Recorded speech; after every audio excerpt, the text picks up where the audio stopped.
እርጉዝ ሁናችሁ ቁርባን የምትቆርቡና ጸበል የምትጠመቁ እምነት የምትቀቡ ሴቶች ይህ ቪዲዮ ለእናንተ ነው። ሰላም ተወዳጆች፣ ይህ ቪዲዮ ለሌሎች እህቶች ወንድሞች እንደሚጠቅማቸው እርግጠኛ ነኝ። ሼር፣ ኮፒ ሊንክ እያደረጋችሁ ኮመንት ላይ ቁርባን እያላችሁ ጻፉልኝ። እንግዲህ ብዙ እህቶቻችን በውስጥ ከምትጠይቁን ጥያቄዎች መካከል ሴት ልጅ እርጉዝ ሆና እንዴት መቁረብ ትችላለች?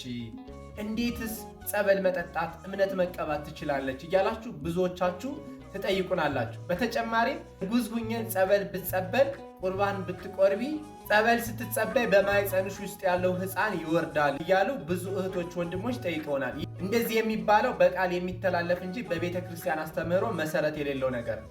አንዲት እናት እርጉዝ በሆነችበት ሰዓት ትቆርብ፣ ወደ እግዚአብሔር ብትጠጋ፣ ብትባረክ፣ እምነቱን ብትቀባ፣ ጸበልም ቢሆን ብትጸበል በማህፀኗ ውስጥ ያለው ሕፃን ይባረካል እንጂ የሚወርድበት አንዳች ነገር የለም።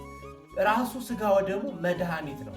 በውስጥ ያለ ጽንስንም ይባርካል። እኛም ለስጋዊ ድህነታችንም እጅግ መልካም የሆነ ነገር ነው። ስለዚህ አንድ ሴት ልጅ እርጉዝ በሆነችበት ሰዓት ቅዱስ ቁርባንን መቀበል፣ ጸበል መጠመቅም እምነት መቀባትም ትችላለች። ምናልባት ጸበል መጠመቅ ስንል ግን እንደ ጸበሉ ሁኔታ ሊለያይ ይችላል። ከላይ የሚመጡ ከሰውነታችን ላይ ሲያርፉ ኃይል ያለባቸው ከሆኑ በውስጣቸው ያለውን ጽንስ ሊጎዳው ይችላል። ይህንን መጠንቀቅ ይገባናል። ነገር ግን እርጉዝ በመሆኗ ብቻ ጸበል መጸበል የለባትም የሚል አስተምህሮ የለም።